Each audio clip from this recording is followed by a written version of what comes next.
Hello guys, तो फिर से आप सभी का एक नए वीडियो में स्वागत है। मैं हूं डॉक्टर किशन और आज हम इस वीडियो में बात करने वाले हैं मेनोरेजिया के बारे में, जिसे हम हैवी एंड प्रोलॉन्ग मेंस्ट्रुएशन भी बोलते हैं। तो इस वीडियो में हम जानेंगे मेनोरेजिया क्या है और इसके कारण क्या क्या है और इसका इलाज यानी कि इसकी ट्रीटमेंट क्या क्या हो सकती है, और साथ ही में जानेंगे इसमें क्या क्या कॉम्प्लिकेशंस हो सकता है। तो दोस्तों, वीडियो को लास्ट तक देखिए, बिना स्किप किए हुए देखिए। और दोस्तों, आपने अभी तक हमारे इस चैनल को सब्सक्राइब नहीं किया तो जल्दी से जाके सब्सक्राइब कर दे। तो ज्यादा देर नहीं करते, चलते हैं वीडियो की ओर।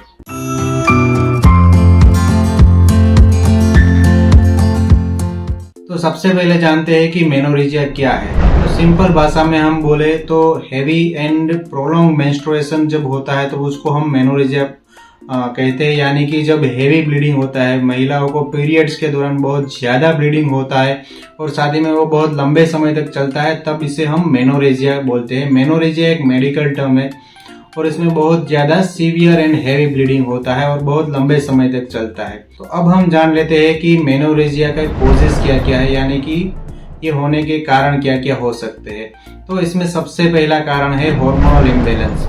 यानी कि कभी कभी क्या होता है, महिलाओं को कुछ डिजीज के चलते, जैसे कि पीसीओडी है, पॉलिसिस्टिक ओवेरियन डिजीज है, थायराइड की बीमारी है, ओबेसिटी है, इनके चलते उनके शरीर में कुछ एस्ट्रोजन, प्रोजेस्टेरोन जो हार्मोन्स होते हैं उनमें गड़बड़ी हो जाती है और उसके कारण ये मेनोरेजिया हो जाता है। जो ब्लीडिंग है वो बहुत ज्यादा होती है पीरियड्स के दौरान और साथ ही में बहुत लंबे समय तक चलती है।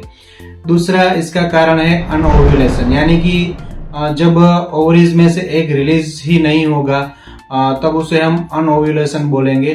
तो एग रिलीज नहीं होगा, एग नहीं बनेगा। जब ओवम नहीं बनता है तब फीमेल्स की बॉडी में प्रोजेस्टेरोन भी नहीं बनता, तब ऑटोमेटिकली उसके शरीर में प्रोजेस्टेरोन का लेवल है वो कम रहेगा। तब उसके चलते भी जो ब्लीडिंग है पीरियड्स के दौरान वो बहुत ज्यादा हो सकती है और बहुत लंबे समय तक चलती है। और इसका एक कारण है यूटेराइन फाइब्रोइड। यूटेराइन फाइब्रोइड में क्या होता है कि यूट्रस में नॉन कैंसरस बिनाइन ट्यूमर बन जाते हैं, यानी कि गांठें बन जाती है और उसके चलते भी हैवी मेंस्ट्रुएशन हो सकता है, हैवी ब्लीडिंग पीरियड्स के दौरान हो सकती है। और एक इसका कारण है यूटेराइन पॉलिप्स। पॉलिप्स में क्या होता है, यूटेरस की जो लाइनिंग्स होती है उसमें कुछ एबनॉर्मल सेल ग्रोथ हो जाते हैं जिसे हम यूटेराइन पॉलिप बोलते हैं। और उस दौरान भी जो ब्लीडिंग होता है वो बहुत ज्यादा हैवी होता है और प्रोलॉन्ग लंबे समय तक ब्लीडिंग उसमें चलता है पीरियड्स के दौरान। और एक कंडीशन है यूटेराइन एडेनोमायोसिस। इसमें क्या होता है कि जो यूट्रस में जो ग्लैंड्स होती है, जो ग्रंथियां होती है, वो एंडोमेट जो यूटेराइन मसल्स होते हैं उसके अंदर अटैच हो जाती है। तो उसकी वजह से भी सीवियर ब्लीडिंग होता है पेंसिस के दौरान और बहुत लंबे समय तक ब्लीडिंग चलता है। और एक इसका कारण है आईयूडी यानी कि इंट्रा यूटेराइन डिवाइसेस, जिसे हम कॉपर टी भी बोलते हैं। अगर कॉपर टी की वजह से भी बहुत लंबे समय तक ब्लीडिंग चल सकता है और उस दौरान ब्लीडिंग के दौरान पीरियड्स के दौरान पेन हो सकता है, बहुत ज्यादा लंबे समय तक ब्लीडिंग चल सकता है। इसका एक और कारण है कैंसर यानी कि मैलिग्नेंसी। जब यूट्रस में कैंसर होता है तो उसके कारण भी ब्लीडिंग ज्यादा होती है, खास करके मेनोपॉज के बाद। जब 50-60 साल के बाद की जो महिलाएं हैं, जब उसके पीरियड्स रुक जाते हैं और फिर भी उनको ब्लीडिंग, वजाइनल ब्लीडिंग होता है और हो सकता है कि उसका जो पेप स्मीयर टेस्ट है वो एबनॉर्मल आता हो और उसको मैलिग्नेंसी या तो फिर कैंसर हो सकता है। तो अगर यूटेराइन कैंसर है, यूटेराइन मैलिग्नेंसी है, तो उसके कारण भी जो ब्लीडिंग है, वजाइनल ब्लीडिंग है, वो बहुत लंबे समय तक चलती है और बहुत ज्यादा हैवी ब्लीडिंग उसमें भी होती है। एक और इसका कारण है मिसकैरेज। यानी कि अगर किसी को प्रेगनेंसी है और उसका एबॉर्शन हो गया है, मिसकैरेज हो गया है, तो उस दौरान भी जो मेंस्ट्रुएशन है, पीरियड्स है, वो बहुत ज्यादा आएंगे, ब्लीडिंग बहुत ज्यादा होगी। इसे भी हम मेनोरेजिया ही बोलते हैं।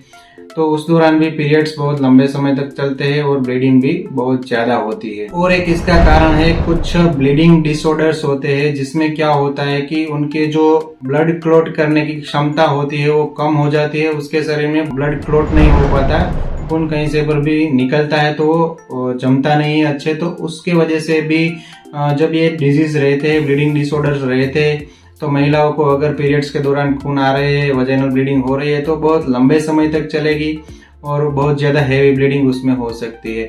कुछ ऐसी मेडिसिन होती है जैसे कि कुछ हार्मोनल मेडिसिन होती है और साथ ही में कुछ एंटीकोएगुलेंट्स मेडिसिन होती है जो खून को पतला करने वाली दवाइयाँ होती है, जैसे कि एनोक्साफेरिन, वारफेरिन, ये दवाइयाँ होती है। अगर किसी को चालू है तो उसकी वजह से भी जो पीरियड्स है उसमें बहुत ज़्यादा हैवी ब्लीडिंग होता है और बहुत लंबे समय तक ब्लीडिंग चलता है। साथ ही में कुछ मेडिकल कंडीशंस होती है, कुछ लोगों को लीवर किडनी से रिलेटेड संबंधित समस्याएं होती है, कुछ डिजीज होते हैं, तो उसके चलते भी महिलाओं को ये हैवी ब्लीडिंग का सामना करना पड़ सकता है। बहुत ज़्यादा हैवी पीरियड्स आते हैं और बहुत लंबे समय तक चलते हैं।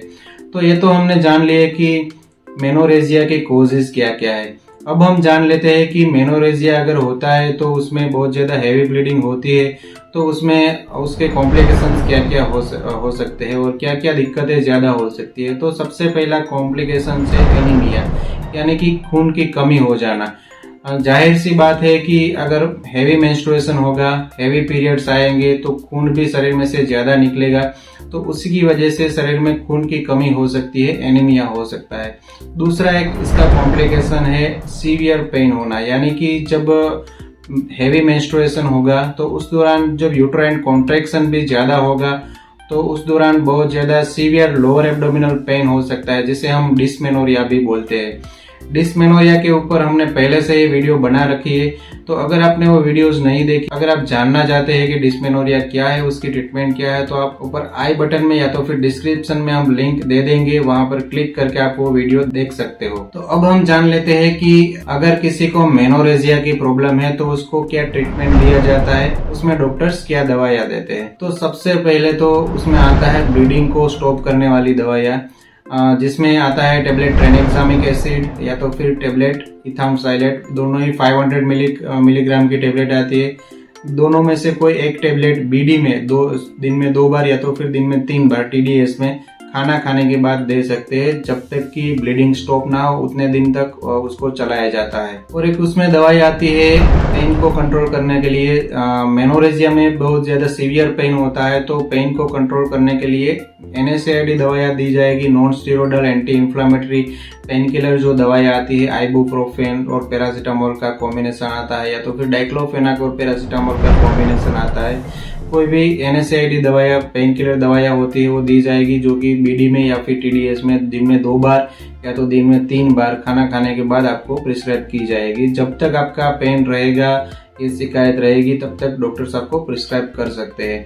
और एक मेडिसिन इसमें आती है, वो है शरीर में खून की कमी हो जाती है मेनोरेजिया के पेशेंट में, तो एनीमिया को कंट्रोल करने के लिए उसमें कोई भी हेमेटेनिक सिरप दी जाती है, जिसमें जनरली हीमो प्लस सिरप या तो फिर फिरसीरेट सिरप आता है वो दे सकते हैं, या तो फिर जो डेक्सोरान सिरप आता है वो भी डॉक्टर्स आपको प्रिस्क्राइब कर सकते हैं। वो दिन में 2 बार 5 ml BD में आपको प्रिस्क्राइब किया जाएगा खाना खाने के बाद।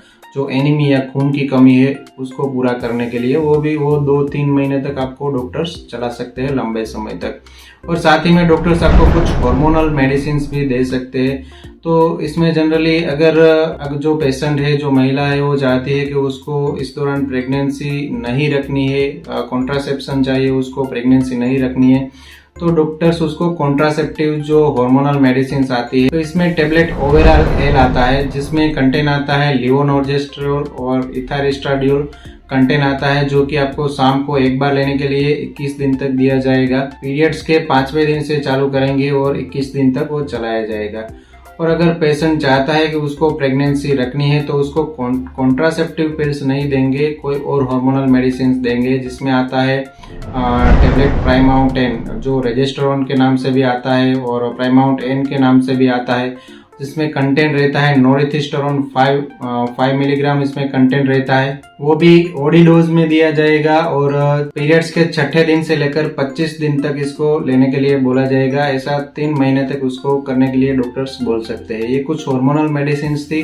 और साथ ही में हार्मोनल इंट्रायूटेराइन डिवाइसेस भी आते हैं, जिसमें सिंथेटिक प्रोजेस्टिन होता है, लिवोनॉर्जेस्टेरोल जिसे बोलते हैं, वो सीक्रेट होता रहता है। तो उसकी वजह से जो यूटेराइन लाइनिंग है वो कम बनती है और जो हैवी मेंस्ट्रुएशन का प्रॉब्लम होता है वो कम होता है। तो आशा करता हूँ दोस्तों कि आपको कुछ अच्छी जानकारियाँ जानने को मिली होगी मेनोरेजिया के बारे में। तो अगर आपको वीडियो अच्छी लगी हो तो प्लीज वीडियो को लाइक करें, शेयर करें और सब्सक्राइब करें। तो दोस्तों मैं मिलता हूँ अगले वीडियो में, तब तक हेल्दी रहिए, फिट रहिए और मस्त रहिए।